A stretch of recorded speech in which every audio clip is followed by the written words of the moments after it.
Ce qui s'est déroulé dans une élégante villa au bord du lac Wannsee n'était pas une réunion ordinaire. C'était le prélude au plus grand crime bureaucratiquement organisé de l'histoire de l'humanité. 15 hommes, instruits, en costume, dotés de titres et de fonctions officielles, se sont assis autour d'une table non pas pour discuter de guerre ou de stratégie militaire, mais pour coordonner le meurtre systématique de millions de personnes. Entre tasses de café et de cigarettes, ils ont planifié la disparition de communautés entières avec un langage aussi froid que calculé. Pas de cris, pas de sang, pas d'armes, seulement des registres, des protocoles et des euphémismes. Tandis que des familles étaient déportées, tandis que des enfants étaient séparés de leur mère, on parlait de quotas, de trains et de solutions finales. La brutalité n'était pas improvisée. Elle était conçue, ajustée et exécutée depuis les bureaux, bien éclairés. La machine d'extermination fonctionnait sans relâche, protégée par le silence d'Hitler, l'efficacité d'Eichmann, l'ambiguïté mortelle d'Heydrich et la collaboration de toute une élite. Ce n'était pas une tragédie spontanée, mais un crime planifié avec une précision morbide. Et tout commença à Wannsee. De la marginalisation aux exterminations, il origine de la solution finale. Dès la prise du pouvoir par les nazis en janvier 1933, il était clair que les Juifs seraient exclus de la vie publique allemande. Tout au long de la première année de la régime, il émit décret et ils ont promu loi qu'ils se sont vus retirer leurs droits fondamentaux, le déménager de la emploi-État et réduit son misé dans l'économie, la culture et le système éducatif. Cette marginalisation n'était cependant pas le but ultime, mais un passé vers une solution plus loin radicale. Le régime de Hitler n'en avait un plan établi dès le début, mais plutôt avancé par étapes, s'adapter leurs méthodes adaptées aux circonstances internes et externes. Au début, l'émigration forcée était fortement encouragée, forme de « faire le ménage Allemagne », et des milliers de Juifs étaient poussés de quitter le pays, laissant derrière eux biens et réseaux familiaux. Entre 1933 et 1939, ces politiques s'intensifièrent. La loi de restauration de la fonction publique professionnelle, promulguée en avril 1933, fut l'une des plus importantes. D'abord, mesure qui excluait les Juifs de l'appareil d'État. D'autres mesures ont suivi, comme la loi de citoyenneté du Reich, ce qui les a déchus de leur nationalité allemande. Les lois de Nuremberg de 1935 interdisaient mariage entre juifs et non-juifs et ils ont défini juridiquement qui devait être considéré comme juif sur la base de critères raciaux. Ces réglementations ont non seulement institutionnalisé la discrimination, mais ont également créé une base juridique pour de futures persécutions systématiques. L'exclusion est passée d'économique et professionnelle à biologique et raciale. Dans ce processus, la propagande a joué un rôle crucial, alimentant l'antisémitisme et préparant la population à des mesures plus extrêmes. Vers la fin de la décennie, la situation internationale a également influencé les décisions du régime. L'annexion de l'Autriche en 1938 et l'occupation des Sudètes la même année ont ajouté des milliers de Juifs au territoire contrôlé. Par le Reich a étendu à mesure que le territoire sous domination allemande s'étendait, le problème tel que le percevèrent les nazis s'étendait également, la soi-disant question juive. Nuit de cristal, en novembre de 1938, cadre un changement important. 1000. Des commerces et des synagogues ont été détruits. Des centaines de personnes ont été arrêtées et déportées. Et il est devenu évident que la violence physique contre Juifs déjà était partie de la politique officielle. Il ne s'agissait plus seulement de les expulser, mais aussi de les intimider, de rendre leur vie impossible en Allemagne et de préparer le terrain à des solutions plus radicales. Avec le déclenchement de la guerre en 1939, la situation changea radicalement. La conquête de la Pologne plaça des millions de Juifs sous contrôle allemand, dont beaucoup vivaient dans des conditions de vie précaires. L'administration nazie était confrontée à ce qu'elle considérait comme une surpopulation juive dans les nouveaux territoires. Dans ce contexte, des ghettos commencèrent à être créés afin d'isoler physiquement la population juive, de la concentrer et de la rendre plus contrôlable. Le ghetto de Lodz fut l'un des premiers, suivi par de nombreux autres dans des villes comme Varsovie, Cracovie et Lublin. Les conditions à l'intérieur. Les conditions de vie dans ces espaces étaient extrêmement difficiles. La faim, La maladie et la surpopulation y étaient constantes. La ghettoisation n'était pas une solution temporaire, mais plutôt une étape intermédiaire vers des plans d'extermination plus organisés.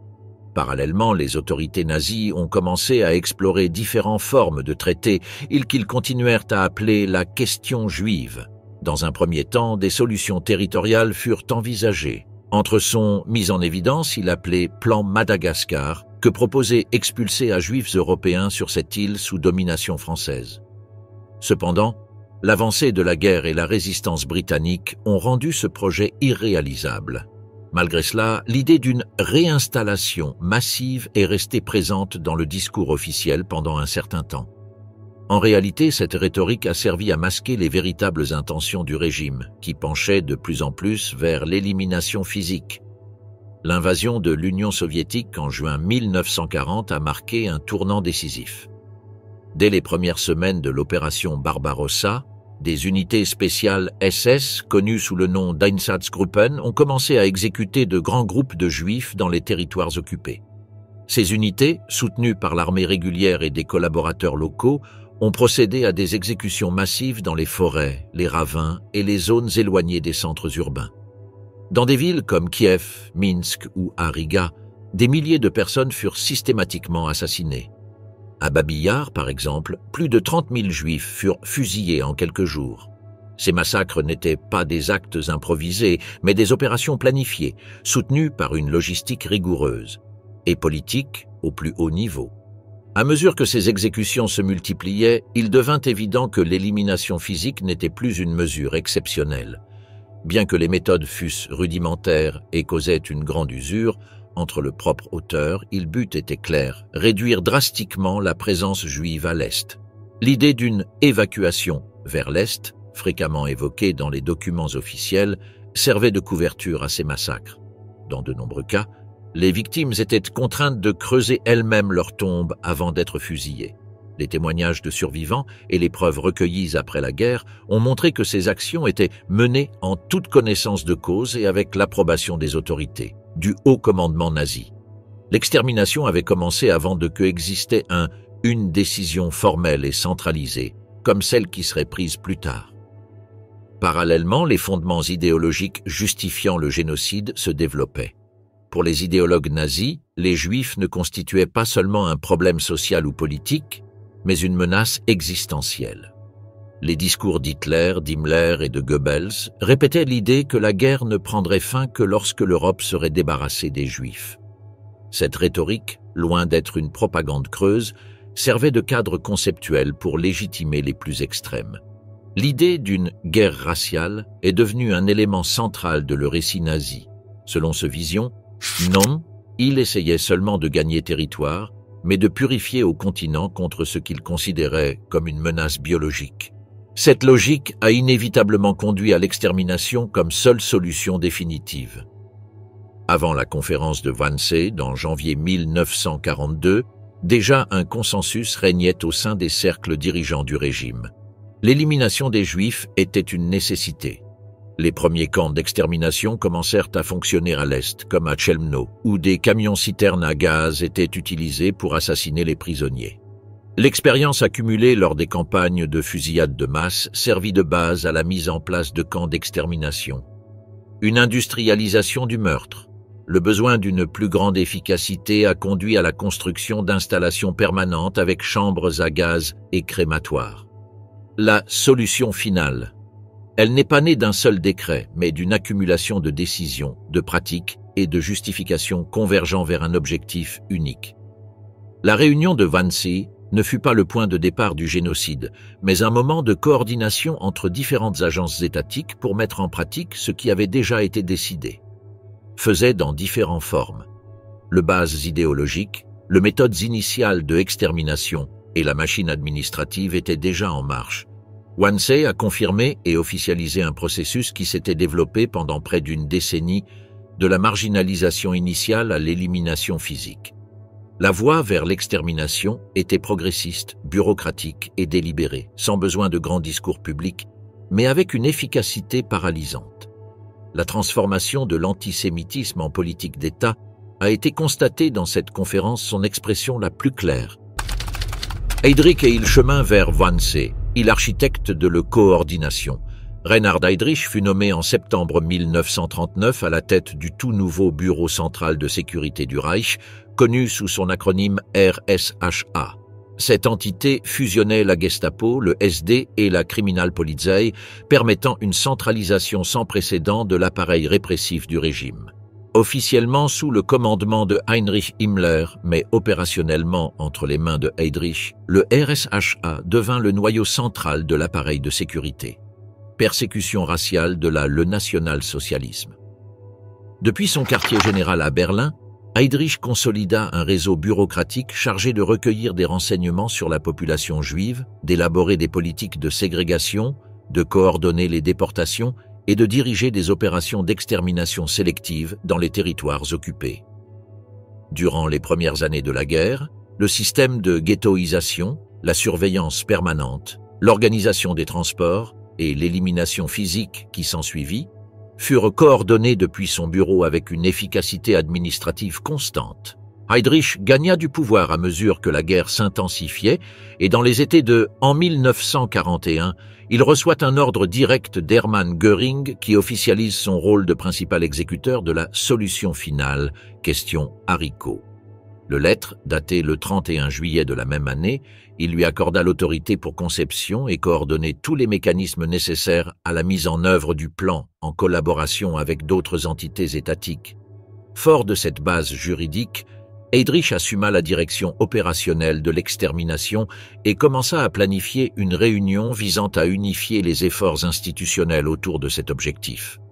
L'idée était de consolider le soutien et la coopération interministérielle autour d'une politique déjà en cours dans les territoires de l'Est, où des unités spéciales sous contrôle SS étaient déjà présentes, transportant à cap exécution massif après l'invasion de l'Union soviétique.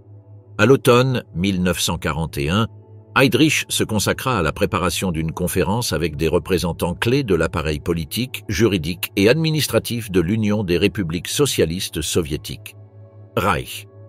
L'objectif était double, informer sur les directives centrales de la plan et assurer la coopération de toutes les institutions impliquées.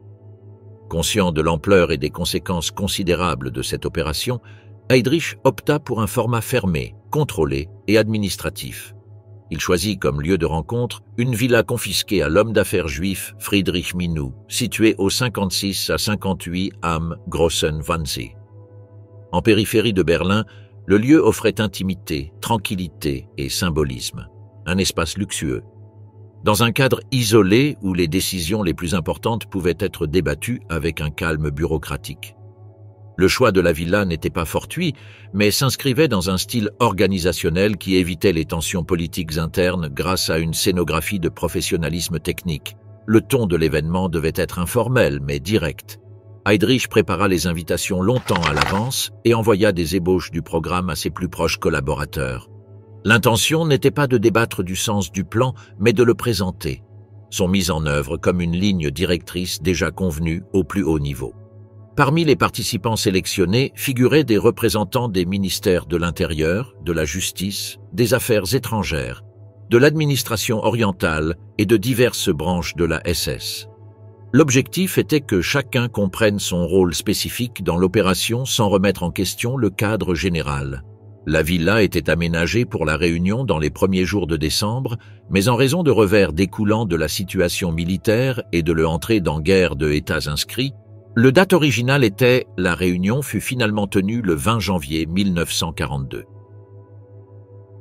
Heydrich veilla à ce que la réunion n'ait aucun caractère public ou politique. Chaque invité reçut des instructions précises et fut sélectionné pour sa capacité à prendre des décisions opérationnelles au nom de son institution. Le langage utilisé dans les invitations était soigneusement calibré. On y parlait de coordination et solution-articulation, évitant les termes explicites qui pourraient anticiper le contenu réel de la réunion. Cette stratégie reflétait le style de Heydrich, contrôler le processus sans provoquer de résistance inutile, avancer par accord tacite et dissimuler les décisions les plus décisives sous un vernis technique. Même au sein du régime, Heydrich évitait les discours idéologiques quand non étaient fonctionnels. Il privilégiait des procédures concrètes, des échéanciers clairs et des structures hiérarchiques bien définies. Le format de la réunion de Wannsee reflétait cette logique. Une présentation inaugurale par de Hill même, suivie de interventions brèves, sans délibérations approfondies ou questions de fond. La préparation de l'événement comprenait également la rédaction de documents justificatifs et d'un facture officielle, tâche que était confiant à Adolf Eichmann, subalterne droit Heydrich et en charge de la logistique de la plan. Eichmann emploie, dans contact étroit avec l'équipe organisatrice et préparé matériel que serait présenté à le participant comme base de discussion. Ces documents contenaient des chiffres détaillés, des définitions administratives et des critères de classification des Juifs par catégorie raciale, éléments clés pour la préparation ultérieure du compte-rendu de la réunion. Le contenu de les matériaux anticipèrent déjà que l'objectif n'était pas de discuter si j'ai dû être exécuté le déportation et l'élimination, mais comment elles devraient être organisées, qui serait en charge de chaque phase et que mécanismes, des ressources juridiques, administratives et logistiques seraient mobilisées. Heydrich, à la tête du RSHA et délégué auprès d'Himmler et de Göring, opérait à un point stratégique du système nazi. Sa capacité à allier brutalité et rationalité technique faisait de lui l'exécuteur idéal d'une politique fondée à la fois sur le fanatisme et l'efficacité. Sous sa direction, l'appareil d'extermination fut doté d'apparence légale, de structures rationnelles et de langue administrative. Le réunion de Wannsee a été conçu par lui comme une étape supplémentaire dans une chaîne de décisions déjà prises, dont il ne manquait plus que de coordonner la collaboration des repos de l'appareil État. Son discours pendant la réunion, il est parti clair que l'élimination physique de le juif, déjà il y avait commencé dans il se, et que le défi était d'étendre ce modèle à l'ensemble de l'Europe. L'acte n'était pas une délibération, mais une formalisation. Heydrich ne demandait pas une permission, mais une collaboration. La figure de Heydrich synthétisait le cœur du projet génocidaire, une combinaison d'idéologie raciale, de domination policière et de rationalité bureaucratique. Il ne s'agissait pas d'un fanatique chaotique, ni l'un ni l'autre un observateur passif des ordres, mais un organisateur méticuleux, convaincu que l'extermination était une tâche technique et politique nécessaire. Sa mort, survenue quelques mois plus tard lors d'un attentat à Prague, interrompit son rôle direct, mais le modèle de coordination qu'il avait établi à Wannsee demeura en vigueur. La réunion qu'il avait conçue, dirigée et contrôlée représentait la institutionnalisation complète de la solution fin, non comme une série de crimes isolés, mais comme une politique de État orchestrée depuis le centre même du pouvoir. Le villa, les participants, les documents et il tonifié de la réunion reflétait son empreinte, précision, dissimulation, hiérarchie et mort transformées en procédure.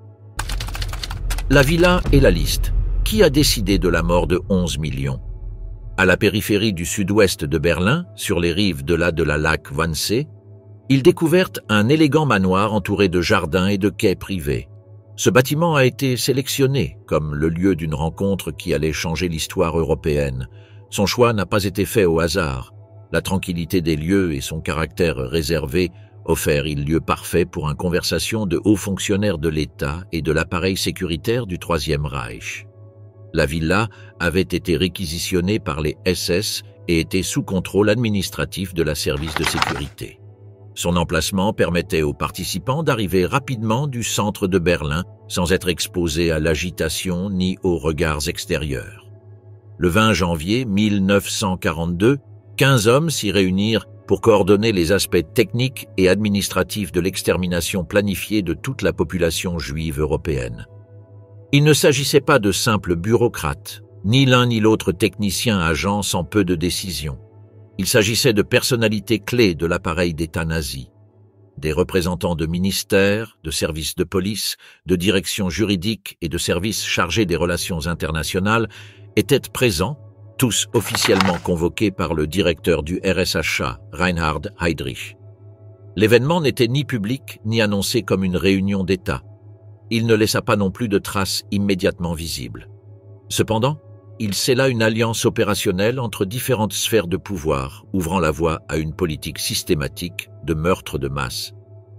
Les 15 participants furent soigneusement sélectionnés afin d'assurer une couverture institutionnelle complète de l'opération.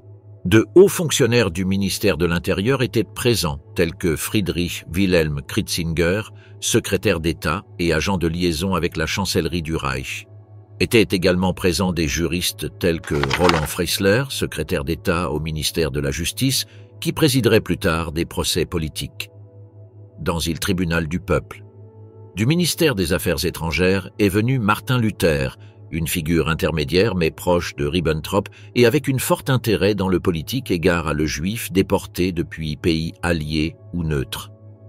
Du ministère de l'Intérieur du Reich, représentant l'administration de la population et de la citoyenneté, Guillaume participait Stuckart, un de le auteur intellectuel de le Loi Manifestations raciales à Nuremberg. Leur présence a fourni le cadre juridique justifiant, au moins formellement, les mesures extrêmes envisagées. De hauts responsables de la SS et de l'appareil policier étaient présents.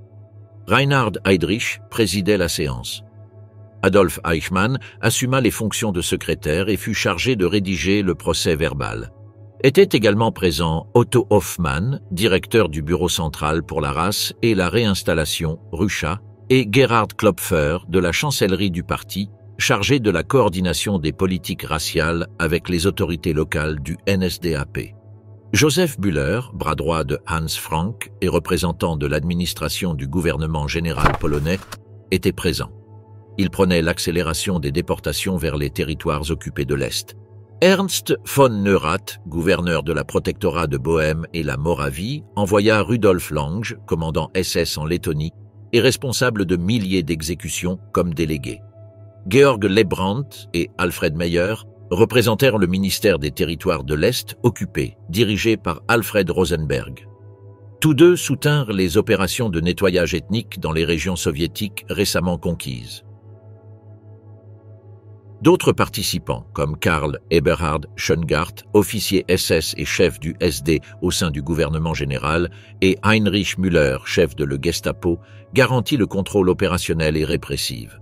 Aucune objection de fond n'a été soulevée lors de la réunion. Les questions techniques, les responsabilités interinstitutionnelles et la logistique ont été abordées. Processus. Ensemble, ces 15 personnes représentaient un condensé du pouvoir nazi, des juristes qui interprétaient la loi aux agents qui exécutaient les ordres. Le document distribué lors de la réunion comprenait une liste détaillée des populations juives estimées dans chaque pays européen, soit 11 millions au total. Personnes. Ce chiffre ne se limitait pas aux territoires sous occupation directe. Il comprenait aussi pays neutres, alliés, voire hors du contrôle allemand. La portée continentale du plan nécessitait une coordination bureaucratique sans précédent. Chaque institution avait un rôle que jouer. Chaque nom. La liste représentait un maillon de la chaîne de la mort. La structure verticale de l'obéissance garantissait qu'après cette réunion, les instructions puissent être rapidement traduites en actions systématiques. Le lieu, la sélection des participants et le déroulement de la conférence reflètent une caractéristique essentielle de l'Holocauste, la normalisation du meurtre, masse par le biais de mécanismes étatiques. Il ne s'agissait pas d'une décision prise par un groupe clandestin, mais d'une politique convenue entre les ministères timbres officiers et notes officielles. Le Villa Le Wannsee n'était pas seulement un lieu de passage. Il est devenu un symbole de la manière dont la bureaucratie moderne peut se transformer en instrument d'extermination collective. Le machinerie légale, décret, ordre et légitimation de la barbarie. Le processus qui a conduit à l'extermination massive des Juifs d'Europe ne s'est pas déroulé dans un vide juridique ni en dehors des structures de l'État nazi. Chaque étape a été soigneusement consignée dans des documents juridiques, des décrets ministériels, des résolutions administratives et des circulaires internes visant à conférer une légitimité formelle à ce qui était par essence une politique de annihilation. Il régime « j'ai compris qu'il peut », j'ai dû exprimer-vous à travers de la langue de l'égalité, même où est que l'égalité servit pour structurer le crime. Depuis l'arrivée au pouvoir d'Hitler, le système juridique allemand a été modifié pour s'adapter aux objectifs idéologiques du national-socialisme.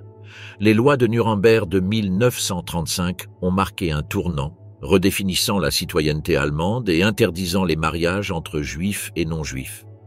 Cette législation a été introduite. Comme un défense de pureté raciale, mais dans le pratique constitué, il base légal pour exclure à des millions des personnes du réseau civique. À partir de donc, le juif, s'ils sont partis de être considérés comme des membres à part entière de la communauté nationale, ils ouvrirent la voie à des mesures plus radicales. L'appareil juridique nazi fonctionnait grâce à une combinaison de lois formelles, de décrets du Führer et d'ordonnances ministérielles, et décisions administratives qu'ils avaient forcées règlement. Cette diversité d'instruments permettait une action rapide et une adaptation aux situations changeantes sans nécessiter l'approbation du Parlement. À mesure que la guerre progressait, les mesures anti-juives s'intensifièrent, justifiées par la sécurité intérieure, la collaboration avec l'ennemi ou l'épuration sociale. Chaque nouvelle restriction était accompagnée d'un règlement écrit qui assignait les responsabilités et délimitait les pouvoirs. Le ministère de l'Intérieur, sous la direction de Wilhelm Frick, puis de Heinrich Himmler en tant que Reichsführer SS, joua un rôle clé dans cette structure. Par l'intermédiaire de ses départements de administration, police et importe raciale, émis circulaires que réglementer l'évacuation, déportation soit confinement de le juif, sont ordre. Ils ont transmis à gouvernements régionaux, commissariats de police et administrations locales, qui devaient les mettre en œuvre selon des instructions précises. Le langage utilisé était délibérément technique avec des termes comme transfert, réinstallation ou solution finale, qui obscurcissaient le véritable sens des actions. Les juristes du régime ont élaboré des justifications détaillées pour chaque étape du processus. Exclusion du système éducatif, expropriation de propriété, le perte de. Les droits du travail ou l'imposition du travail forcé étaient protégés par des règlements et des dispositions signées par de hauts fonctionnaires. Dans de nombreux cas, il s'agissait de réinterprétations créatives du droit civil ou pénal adaptées à l'idéologie nazie. Le concept de Volksgemeinschaft, ou communauté du peuple, servit comme critère pour décider qui pouvait rester et qui devait être éliminé. La Gestapo, en tant que police politique, avait autorité légale pour actes sans intervention judiciaire. Ces actions étaient protégées par des décrets spéciaux qui l'exemptaient de tout contrôle parlementaire ou judiciaire. Ce pouvoir autonome fut consolidé par le décret du 28 février 1933, qui suspendit les droits fondamentaux et autorisa la détention sans jugement. Dès lors, la légalité cessa d'être une garantie pour devenir un instrument de terreur. Dans le contexte de la solution finale, les juristes devaient décider du traitement à réserver à la population juive dans les différents territoires occupés. Dans le protectorat de Bohême-Moravie, dans le gouvernement général de Pologne et dans les pays baltes ou des Balkans, les règles variaient, mais le point de départ était toujours le même principe de que le juif non, ils avaient droit. Des tribunaux ont été organisés spéciaux, recensements forcés et enregistrements obligatoires pour préparer les déportations. Tout était justifié par des arguments juridiques et au nom de l'ordre public. L'un des documents les plus représentatifs de cette légalité criminelle fut le procès-verbal de la conférence de Wannsee, rédigé par Adolf Eichmann. Bien que formulé sur un ton administratif, ce procès-verbal reflète l'intention d'appliquer des mesures juridiques pour résoudre le problème juif en Europe. Le transfert de millions de personnes vers champs travaillant à l'Est, où ils mouraient de réduction naturelle, selon le rapport. Même les exceptions prévues, comme les mariages mixtes ou les travailleurs essentiels, étaient traitées selon des critères juridiques spécifiques évalués au cas par cas. Des décrets signés par Himmler et d'autres hauts fonctionnaires détaillaient les procédures de traitement des biens abandonnés, d'attribution des logements expropriés et d'utilisation des biens confisqués. Les entreprises devaient également respecter des règles spécifiques pour le remplacement de la main-d'œuvre juive par des travailleurs allemands ou des prisonniers de guerre. Tout était enregistré, réglementé et supervisé par des comités créés à cet effet. La légalité de l'extermination était construite comme un réseau dense de dispositions techniques où chaque instance avait un rôle défini et documenté. Même aux stades les plus avancés du génocide, lorsque des centres d'extermination comme Belzec, Sobibor ou Treblinka étaient déjà opérationnels, les documents détenus suivis se référant aux victimes en termes administratifs. Les ordres de transport, les listes de les noms et les instructions destinées aux autorités ferroviaires faisaient partie du même cadre juridique. L'apparition de procédures régulières, l'efficacité bureaucratique. C'était l'un des piliers qui ont permis l'exécution rapide et coordonnée de massacres. Le rôle des juristes du régime n'était pas passif. Nombre d'entre eux ont non seulement appliqué les réglementations, mais ont aussi activement collaboré à leur élaboration. Ils ont transformé l'idéologie en loi, adaptant les principes juridiques, allemands à la demande du Troisième Reich. Cette transformation n'a pas été imposée par la force, mais acceptée et promue par superpartie de l'appareil juridique. La participation volontaire des avocats, des procureurs et des juges était essentielle à la construction d'une structure normative cohérente avec les objectifs d'extermination. La légalité nazie n'était pas un masque improvisé, était un outil volontaire et efficace qui a permis que des millions de personnes étaient exclues, déportées et assassinées sans que l'appareil État partirait de être considéré rangé et rationnel. Le barbarisme, il codait. Dans les décrets, le délit était scellé de signatures officielles et exécuté à l'aide de formulaires et de timbres. Il était transformé en procédure administrative. Il calcul fatal. 11 des millions de Juifs, faible menace. Lors de la réunion de Wannsee, l'un des chiffres qui a le plus choqué l'auditoire était le nombre total estimé de Juifs en Europe, 11 millions.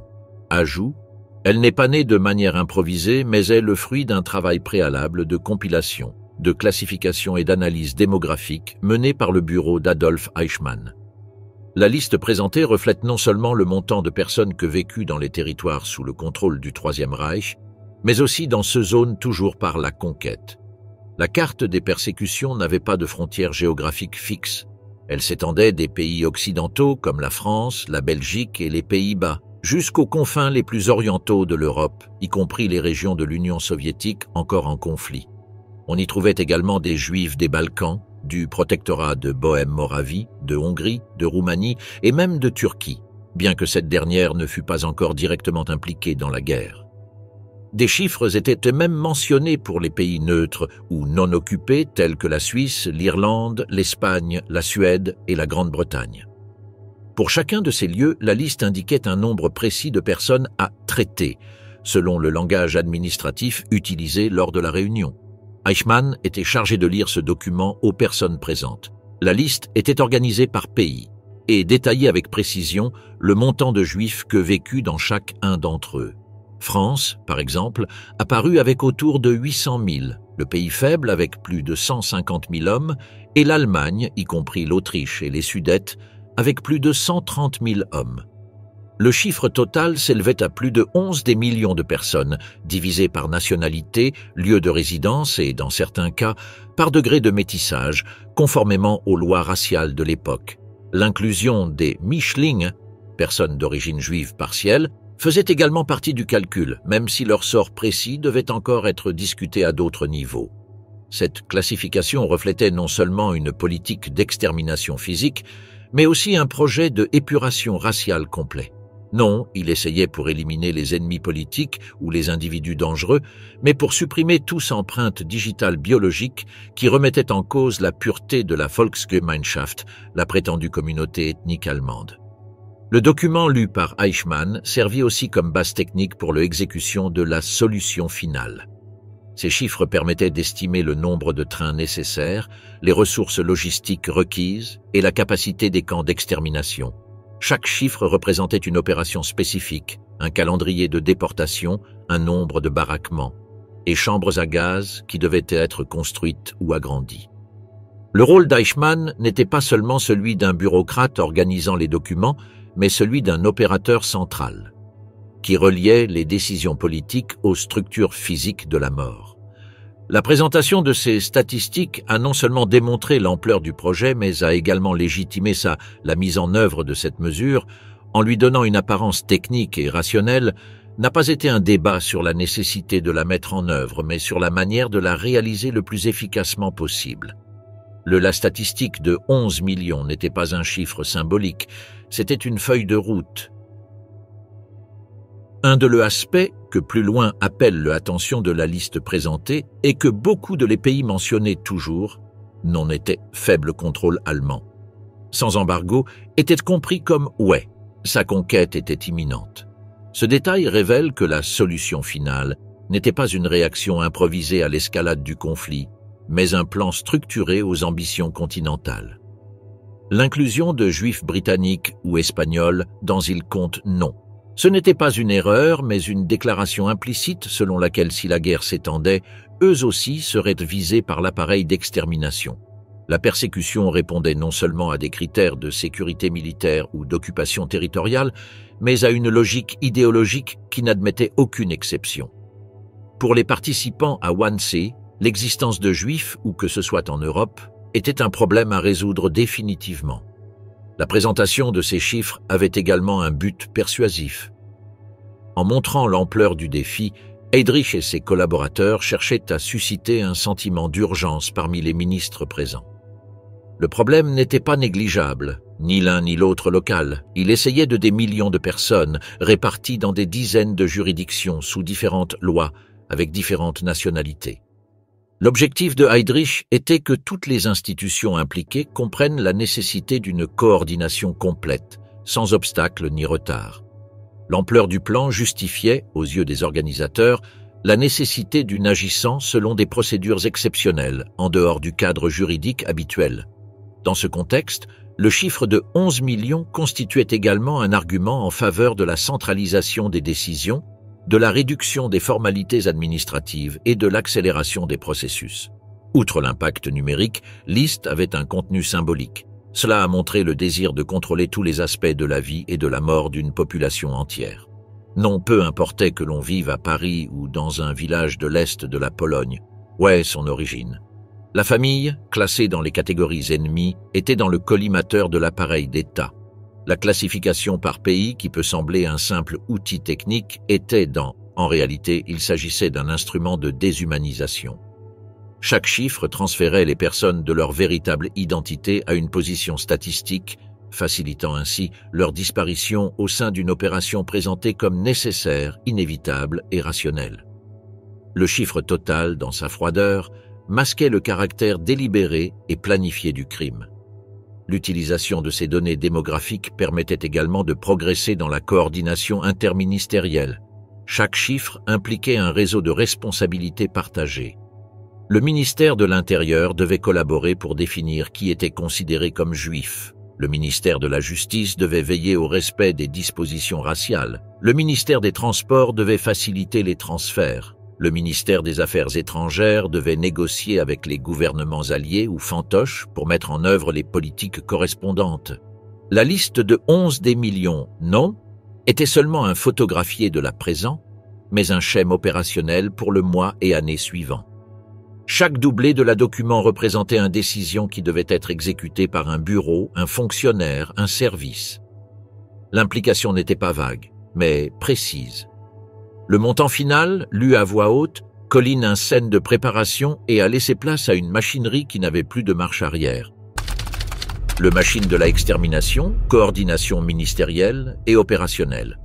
Aucune nouvelle loi n'a été rédigée ni aucun décret signé lors de la conférence de Wannsee. Cependant, un consensus pratique a été atteint, scellant la coopération entre les différents organismes États, militaires et police. La langue utilisée était le discours était technique, volontairement ambigu et évitait toute référence directe au meurtre. Pourtant, tous les participants comprenaient clairement ce qu'on attendait d'eux. L'engagement tacite était d'éliminer toute barrière bureaucratique que pourrait entraver la déportation et l'élimination physique de la population juive. Pour atteindre ce but, était essentiel d'établir un réseau de collaboration efficace entre les différentes branches de l'administration.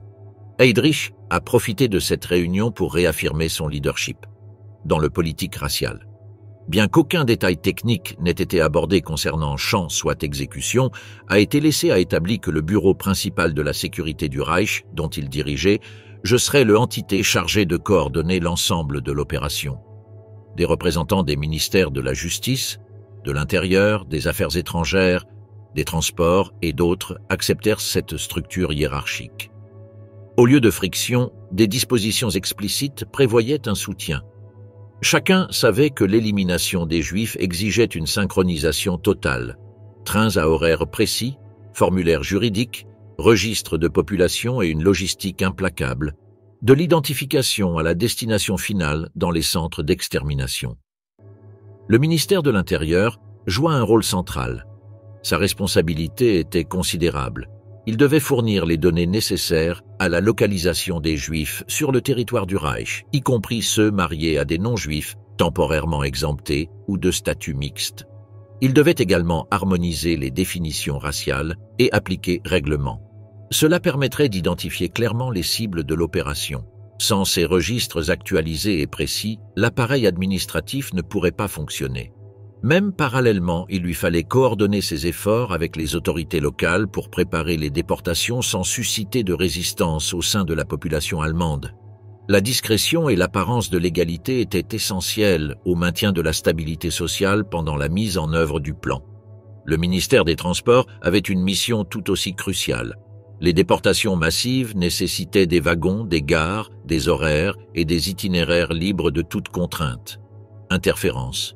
Non, il essayait quelques transferts. Le chiffre de 11 millions a nécessité une circulation ferroviaire continue pendant des mois. Pour cela, des ressources spécifiques ont dû être réservées, même en pleine crise. Guère quand le système chemin de fer était bondé par besoins militaires. Le simple fait que ces mouvements aient été prioritaires démontre la centralité qu'il y avait acquis la solution finale était à l'ordre du jour du régime. L'efficacité avec laquelle les transferts vers l'Est ont été organisés témoigne d'une collaboration logistique rigoureuse où chaque maillon de la chaîne savait exactement quoi faire et quand. De son côté, le ministère de la Justice. J'ai dû à regarder par l'adéquation de tous son mesure à la réglementation en vigueur. L'objectif n'était pas d'obtenir une légalité totale, mais plutôt de fournir une couverture réglementaire permettant aux autorités d'agir sans crainte de sanctions. Le juriste. Les nazis ont élaboré des règlements, des décrets et des avis qui ont rendu possible l'expropriation, la perte de citoyenneté et l'internement forcé. Dans cas de mariage mixte, pour les cas mineurs ou les exceptions spécifiques, des formules ont été prévues afin que le système judiciaire puisse résoudre les situations sans entraver le déroulement global du plan. L'objectif était d'éliminer toute incertitude juridique susceptible de générer des retards ou des conflits internes. Le système devait fonctionner en toute confiance, sachant que tout était protégé. Par la loi, même si elle avait été adaptée pour faciliter le crime. Le ministère des Affaires étrangères avait une fonction diplomatique indice. Non tous les Juifs résidaient dans des zones faibles contrôle droit de la Troisième Reich. Pour mettre en œuvre le solution pour les finales dans les territoires alliés ou dépendants, comme la Slovaquie, la Croatie ou la Roumanie, il était nécessaire de négocier avec leurs gouvernements respectifs. De plus, ils devaient influencer les États neutres ou non occupés pour s'assurer qu'ils n'offrent pas de refuge ni ne facilitent les voies d'évasion. Le langage utilisé dans les communications diplomatiques était également codé. On parlait de relocalisation ou de mesures spéciales, mais l'objectif était toujours le même, les ambassades nazies. Ils se sont convertis dans nœuds nouvelles que surveillaient ils ou de les communautés juives en Europe et pressés pour qu'ils soumettent à les procédures établies. Au sein de l'appareil policier, l'Office central de sécurité du Reich était le centre névralgique. Cette structure intégrait la Gestapo, la police criminelle et le service de sécurité du parti. Sous la direction de Heydrich et après son assassinat de Heinrich Himmler, cette entité dirigeait les opérations pratiques dans les territoires occupés. Les unités mobiles, connues sous le nom de groupes d'action, déjà avaient développé l'expérience meurtrière des pays de l'Est, qui a exécuté des centaines de milliers de personnes par fusillade de masse, a ensuite été transférée à un système plus industriel, avec des camps comme Belzec, Sobibor, Treblinka et Auschwitz. La police de l'ordre, y compris des bataillons comme le 101e, était intégrée aux tâches de garde, de surveillance et de liquidation. Chaque branche avait des fonctions spécifiques, mais toutes répondaient à une logique commune, mener l'extermination sans faute. Les gouverneurs civils des territoires occupés faisaient également partie de ce réseau. Leur rôle était de collaborer avec les forces de sécurité, de garantir l'approvisionnement en main-d'œuvre servile lorsqu'elle était jugée utile, puis de faciliter les déportations. Dans certains cas, ils tentaient de préserver certaines exceptions, notamment dans les phases initiales du processus, mais en tant que structure centrale. Imposer leurs lignes directrices, ces résistances locales se sont dissipées. La pression de Berlin était constante et ceux qui ne coopérèrent pas pouvaient être remplacés ou marginalisés. Le principe d'obéissance hiérarchique était maintenu même à l'étranger. La chaîne de commandement fonctionnait avec une précision militaire. Un aspect particulier de cette coordination était la dimension temporaire. À partir de Awanse, le programme d'extermination est devenu plus systématique. Les phases ont été réparties par région, par vague et selon des conditions spécifiques. Dans Ilse, l'action était immédiat. À l'ouest, les progrès ont été réalisés par étapes, en cherchant à éviter tensions diplomatiques avec pays comme la France ou l'Italie. Dans le centre de la Reich, il réglementait le mariage mixte et le privilège de guerre pour déterminer qui devait agir en premier. Le dispositif était ajusté en fonction des conditions politiques, logistiques et diplomatiques. Il n'y avait aucune improvisation, chaque décision était évaluée en fonction de l'objectif final. Le compte-rendu de la réunion n'ordonnait pas de tuer, mais dans son structure, dans leur définition, dans leurs engagements, la carte de collaboration a été dessinée que ferait possible le génocide. Il n'y a eu aucune objection. Personne ne s'est retiré. Personne n'a soulevé d'obstacles moraux, soit légaux. Tous ceux qui étaient présents comprirent qu'ils participaient à une entreprise d'anéantissement et y assumèrent leur rôle. Ce pacte silencieux entre ministères, bureaux, policiers et les diplomates n'avait pas besoin d'autres mots. L'appareil était prêt et il ne restait plus qu'à le mettre en œuvre avec la froideur bureaucratique qui avait caractérisé l'ensemble du régime. Eichmann, le logistique de tuer. Au cours des années précédant la conférence de Wannsee, Adolf Eichmann a consolidé son profil d'acteur clé de l'appareil de persécution. Revenu à l'ESH dans l'année 1930 et était attribué tôt à un porte-juif à l'intérieur de la service de sécurité. Son travail se concentrait initialement sur la surveillance et la collecte de renseignements sur les organisations juives, mais il a rapidement évolué vers un rôle plus opérationnel. À Vienne, après Anschluss, dirigeait le bureau central pour le émigration haricot ou mettre en pratiquer des méthodes administratives pour forcer le sortie de la population hébreu. Ce modèle, il répondit plus tard à Prague et à Berlin, décrivant Eichmann comme le principal technicien de l'expulsion organisée. Sous l'autorité de Reinhard Heydrich, Eichmann était promu à l'intérieur de la département 4B4 du RSHA, spécifiquement chargé des affaires juives et de l'évacuation. Sa responsabilité incluait la coordination des mesures de rassemblement, de concentration et de déportation des Juifs. Il entretenait des contacts directs avec les autorités des transports du Reich, avec les commandants de police des territoires occupés et avec des représentants du ministère de l'Intérieur.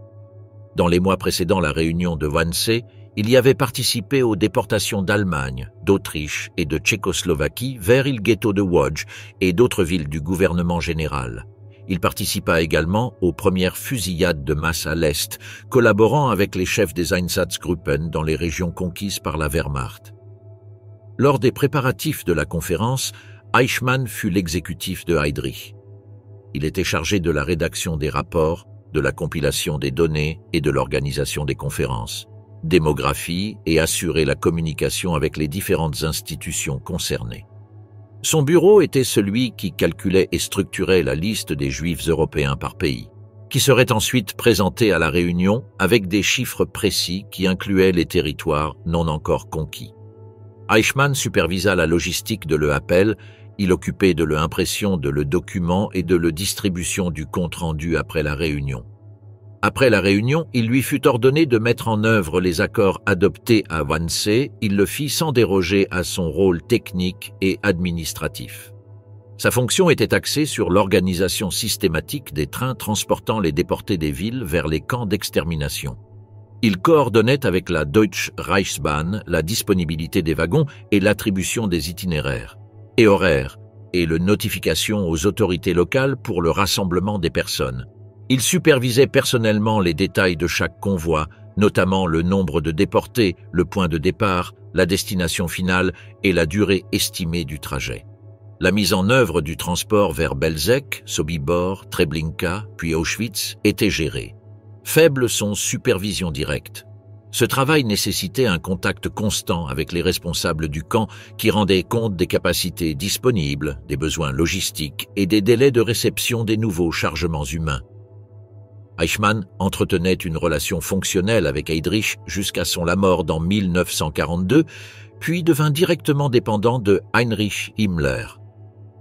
Bien que sa position ne lui confère aucune autorité hiérarchique sur les autres services, son rôle technique lui conférait un contrôle absolu sur le processus de déportation.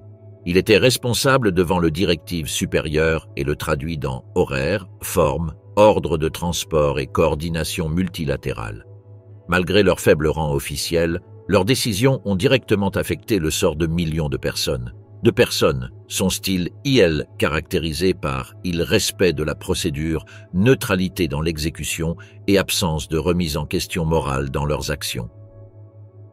Pendant les déportations depuis la France, la Hollande, la Belgique, la Grèce et d'autres pays, son département a maintenu une correspondance constante avec les représentants SS à l'étranger, s'assurant que les arrestations, les rassemblements et les embarquements respectaient les délais stipulés. Quand émergeait problème dans le itinéraire, soit retard dans le déconvoi, intervenant pour réajuster le calendrier ou réaffecter les ressources.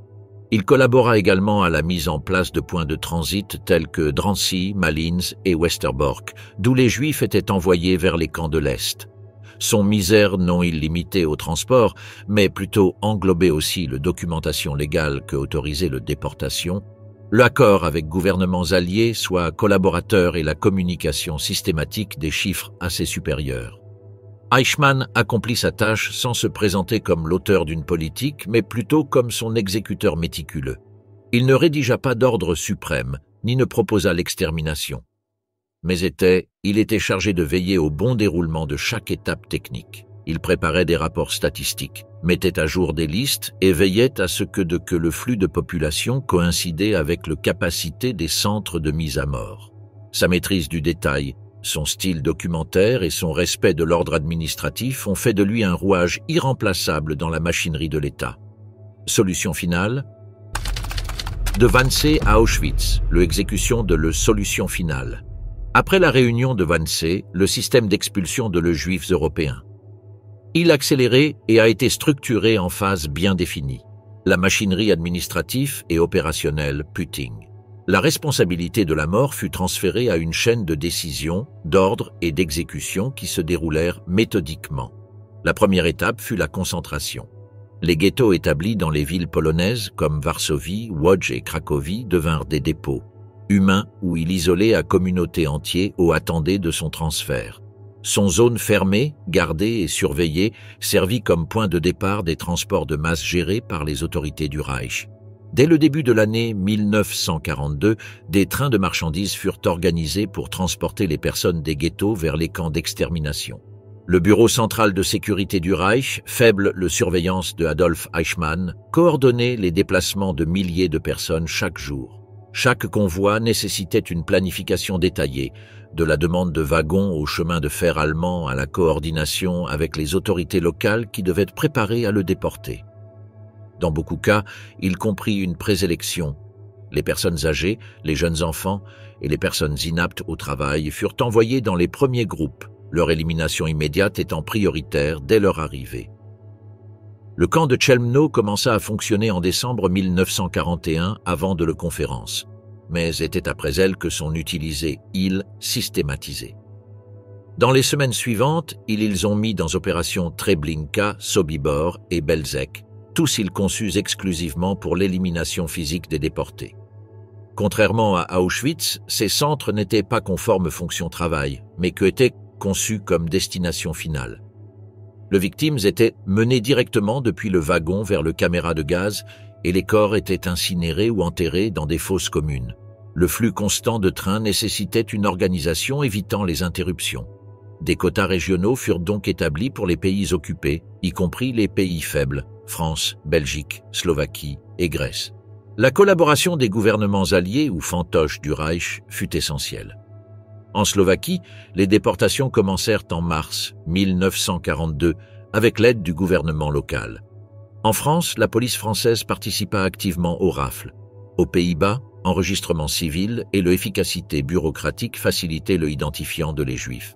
Chaque administration d'État ou régionale a participé avec divers moyens degrés d'implication, mais toujours sous la coordination générale des SS. Des points de transit furent créés comme Drancy en France, soit Westerbork dans le pays faible, où le déporté était regroupé avant d'être envoyé dans les camps en Pologne. Processus non était immédiat, ni l'un ni l'autre homogène. Quelques régions, comme Hongrie, maintenu sa population juive sans déportation jusqu'en 1944. Mais même dans ces cas, une fois la décision prise, l'opération a été menée cap avec vitesse extrême. En quelques semaines seulement, des centaines de milliers de personnes ont été transportées dans des conditions inhumaines. Versons la mort, dans beaucoup de trains. Non, il fournit eau ni l'un ni l'autre nourriture, et les portes restèrent fermées pendant des jours. À l'arrivée, la sélection était rapide. Femmes, vieillards et enfants étaient envoyés directement aux chambres à gaz. Les jeunes hommes étaient destinés à emploi forcé, bien que la plupart mourraient dans conditions extrêmes dans les mois suivants. Les archives internes montrent que les responsables du transport, ils devraient assurer un flux constant et sans retard. Le système ferroviaire allemand ne seulement maintenu le train militaire et des fournitures, mais il fallait aussi réserver espace pour ces convois. La Deutsche Reichsbahn facturait le transport des Juifs comme s'il s'agissait d'un fret ordinaire, calculant les tarifs en fonction de la distance et du nombre de personnes. Ce détail souligne le niveau de standardisation bureaucratique auquel l'extermination. Non, il essayait de opérations activités secrètes extérieures au système étatique, mais plutôt des activités intégrées à son fonctionnement quotidien. Dans les rapports envoyés à Berlin par le zone de profession, le officier. Les autorités ont détaillé le nombre de personnes expulsées, leur date de départ et arrivée et l'état de le convoi.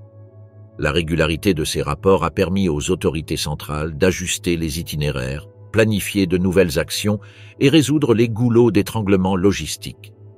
Dans parallèle, le discours public sur la réinstallation à l'Est a été maintenu, tandis que des rumeurs sur ce qui se passait réellement se répandaient parmi les déportés eux-mêmes.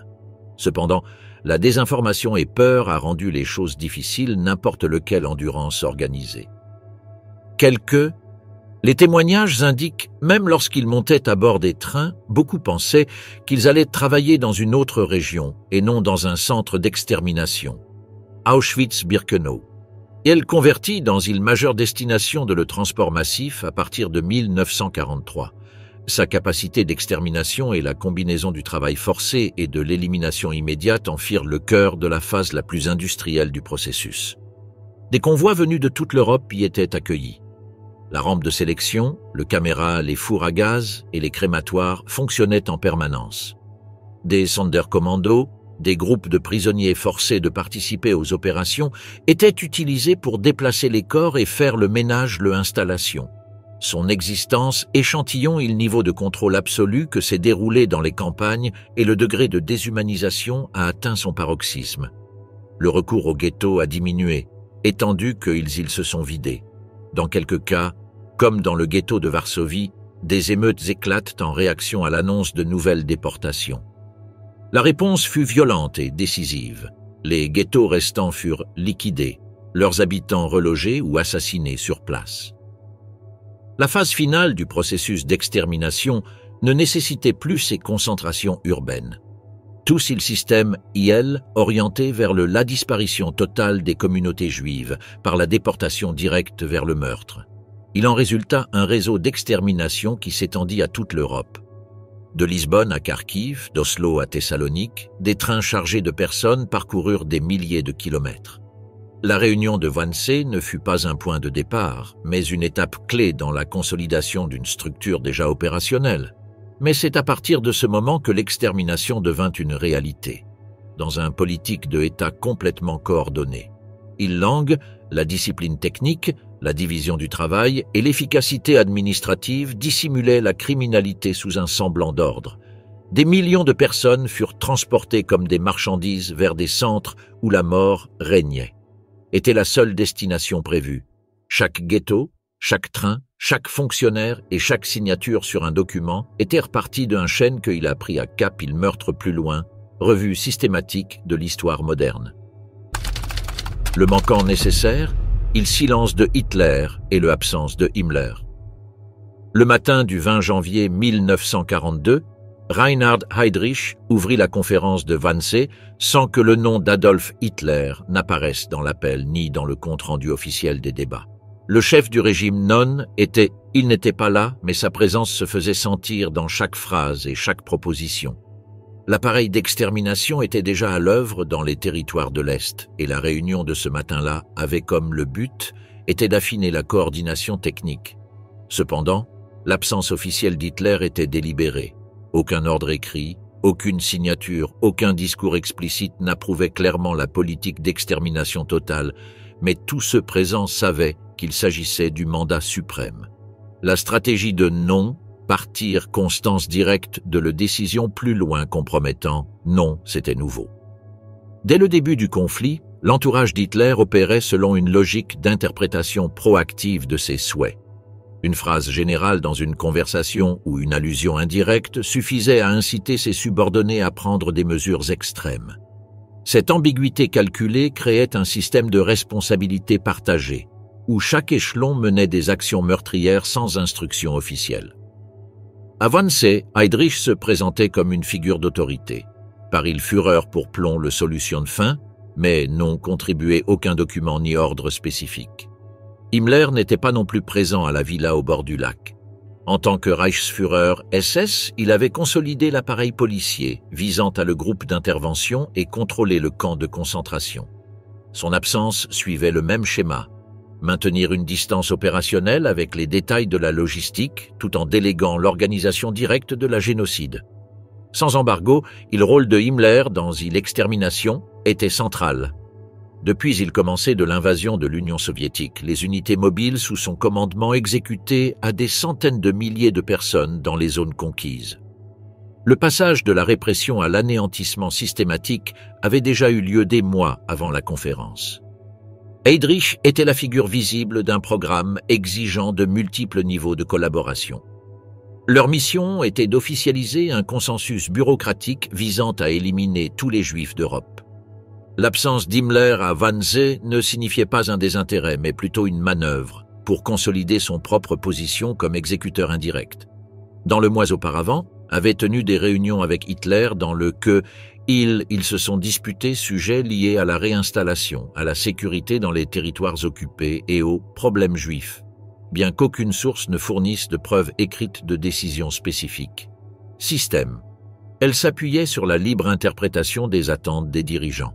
Les propos d'Hitler, dans divers contextes, servaient de fondement idéologique pour justifier la radicalisation. Dans plusieurs discours internes, il répéta « Juifs étaient ». Les responsables de la guerre étaient désignés comme tels et leur élimination était une nécessité pour la survie nationale. Ces expressions n'étaient pas des ordres opérationnels, mais servaient de guide d'action. Les subordonnés rivalisaient d'initiatives pour mettre en œuvre ces idées. Dans ce climat d'obéissance anticipée, l'absence d'instructions concrètes n'était pas une faiblesse du système, mais son mécanisme essentiel. À Wannsee, les participants ont agi comme des rouages au sein de cette structure anonyme. La légitimité de la réunion reposait sur une autorisation verbale attribuée à Hitler sans qu'il n'y avait aucune trace de cela. Ce modèle a permis de dénoncer l'ignorance ou l'excès de zèle de la part des échelons inférieurs lors d'un procès ultérieur. Hitler et Himmler a été laissés de côté, mais ces décisions étaient ancrées dans chaque phrase et chaque accord. L'ingénierie juridique de la conférence consistait à concevoir une politique de meurtre collectif sans mentionner le meurtre. Le silence d'Hitler permit au régime de manœuvrer efficacement face à la communauté internationale. La propagande nazie parlait de déportation, de réinstallation et de travail forcé, évitant toujours le terme d'extermination. Cette stratégie masquait la réalité, tandis que les chambres à gaz, ils se sont multipliées dans champs comme Chelmno, Belzec ou Sobibor. Le modèle opérationnel ne nécessitait pas de directives explicites, mais plutôt un réseau de subordonnés partageant une vision commune. Himmler, de par sa position, était responsable de que chaque élément du système fonctionnait sans qu'il soit nécessaire de le révéler au public. La déclaration ultérieure d'Adolf Eichmann, déjà capturé par Israël, allait confirmer cette dynamique. Selon ses propres termes, toutes les initiatives étaient prises avec la conviction d'accomplir la volonté des autorités supérieures, même s'il n'y avait jamais eu d'ordre signé d'Hitler. Cette ambiguïté structurelle permettait au haut commandement de maintenir une distance apparente par rapport au crime, tandis que ses subordonnés en assumaient la responsabilité concrète. La conception du génocide reposait sur cette répartition invisible des fonctions et des silences. L'absence d'Hitler et d'Himmler à Wannsee reflétait également une hiérarchie symbolique. La réunion était destinée aux fonctionnaires de rang intermédiaire et supérieur et non aux hauts dirigeants. Il s'agissait d'une réunion technique, non politique, dans ils se sont disputés procédures, les itinéraires ferroviaires, les définitions juridiques et le degré de métissage. L'architecture du crime a dû sembler résulter d'une nécessité administrative et non d'une volonté d'extermination. Hitler et Himmler faisaient partie de ce dispositif. Tout au long de la guerre, Hitler maintint cette ligne. Il ne visita pas les camps d'extermination et ne signa pas de décret sur les massacres. Son leadership reposait sur l'ambiguïté et le dogme, laissant derrière lui des personnalités. Comme Himmler, Heydrich soit Goebbels s'appliquera le mesure avec une indépendance tactique. Dans ce contexte, Wannsee a constitué une étape décisive, non pas par son caractère dramatique, mais par son caractère technique. L'anéantissement était déjà en cours. La conférence a simplement articulé les mécanismes juridiques, logistiques et sémantiques pour le mener à bien sans laisser de traces directes.